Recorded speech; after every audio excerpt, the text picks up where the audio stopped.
नमस्कार, मैं हूं अनीश और आप सभी का आज के इस सेशन में स्वागत है। दोस्तों, आप सभी के कहने पर मैं एक बार फिर नीम करोली महाराज जी के चमत्कार की कहानियां लेकर हाजिर हूं।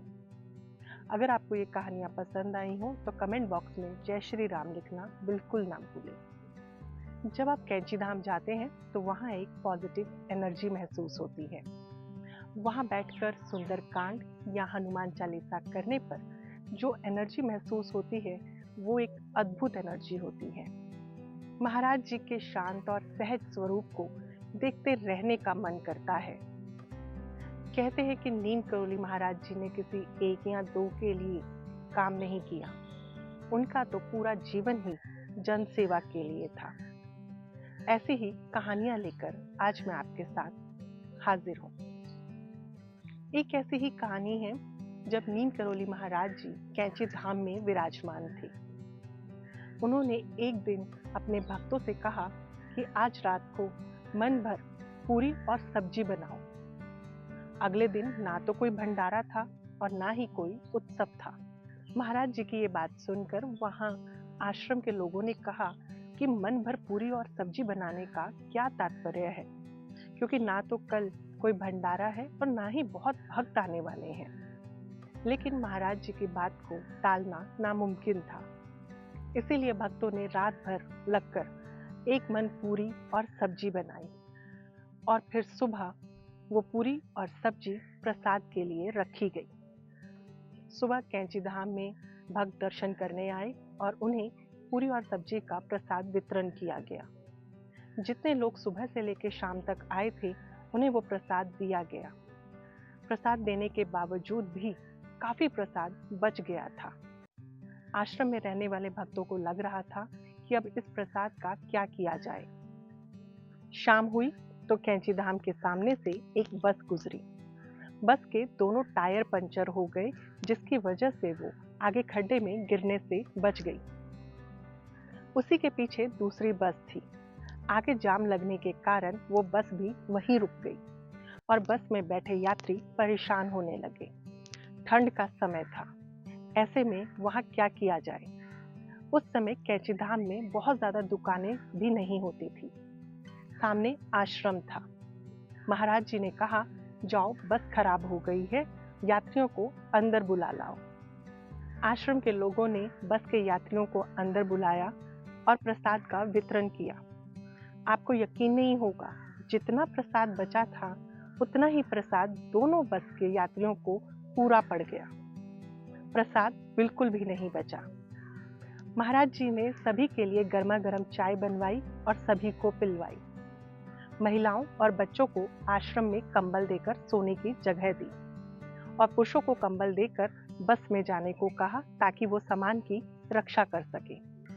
तो ऐसे थे नीम करोली महाराज जी।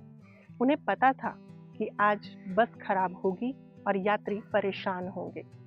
इसीलिए तो कहते हैं कि नीम करोली महाराज जी जन सेवा के लिए हमेशा तैयार रहते थे। ऐसी ही एक और कहानी मुझे याद आती है। जब हम कहते हैं कि नीम करोली महाराज जी किसी में भेदभाव नहीं करते थे, तो ये इस कहानी से साबित भी होगा। एक बार नीम करोली महाराज जी किसी के घर पधारे थे। वहां रहने वाले एक शख्स को लगा कि मुझे नीम करोली महाराज जी के दर्शन करने हैं, लेकिन उसे दफ्तर भी जाना था। सो उसने सोचा कि दफ्तर जाने से पहले मैं महाराज जी के दर्शन करके जाऊंगा और जाते समय मैं केले लेकर जाऊंगा ताकि वो प्रसाद के रूप में मुझे वो केले दे दे। लेकिन दफ्तर जाने की इतनी जल्दी थी कि वो केले लेकर जाना ही भूल गया। जहां नीम करोली महाराज जी ठहरे थे, जब वो उस घर में पहुंचा तो देखा बहुत भीड़ थी। उस भीड़ को देखकर उसे लगा कि शायद नीम करोली महाराज जी के दर्शन होना मुश्किल है। तभी उसने देखा कि एक गाड़ी रुकी, उसमें से एक शख्स निकला और वो सीधा नीम करोली महाराज जी के कमरे में चला गया। वो बहुत मायूस हुआ कि यहाँ तो सिर्फ बड़े लोग ही आकर दर्शन आसानी से कर सकते हैं, मेरे जैसा आम आदमी कहाँ कर सकता है। ये सोचकर वो बहुत उदास हुआ और उसने सोचा चलो अब दफ्तर ही चला जाए, दर्शन तो नामुमकिन है। इतने में एक भक्त आया और उसने कहा, महाराज जी ने आपको बुलाया है। उस शख्स को बड़ी हैरानी हुई। वो महाराज जी के कमरे में गया। महाराज जी को प्रणाम किया तो महाराज जी ने कहा कि क्यों बेटा, केले लाने वाले थे, लाए नहीं? ये सुनकर उस शख्स को बड़ी हैरानी हुई कि महाराज जी को कैसे पता चला कि मैं केले लाने वाला था। इतने में महाराज जी ने उसे केले हाथ में दे दिए और कहा कि यही प्रसाद चाहता था ना। ये देखकर वो शख्स नतमस्तक हो गया। तो महाराज जी ने कहा कि यहाँ पर कोई भेदभाव नहीं है। अगर तुम्हारी इच्छा थी दर्शन करने की तो देखो, दर्शन हो गए ना। तो ऐसे थे नीम करोली महाराज जी, जो ना अमीर गरीब में, ना छोटे बड़े में, किसी में भेदभाव नहीं करते थे और जो सोचता था उसे इस तरह के चमत्कार दिखा दिया करते थे।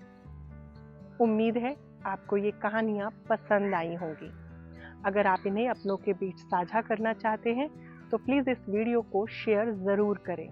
और अगर आपको ये कहानी पसंद आई है तो कमेंट बॉक्स में जय श्री राम लिखना ना भूलें। खुश रहिए, सेहतमंद रहिए। मन और दिमाग को शांत रखने के लिए मेडिटेशन और योगा रोज करिए। जय नीम करोली महाराज की।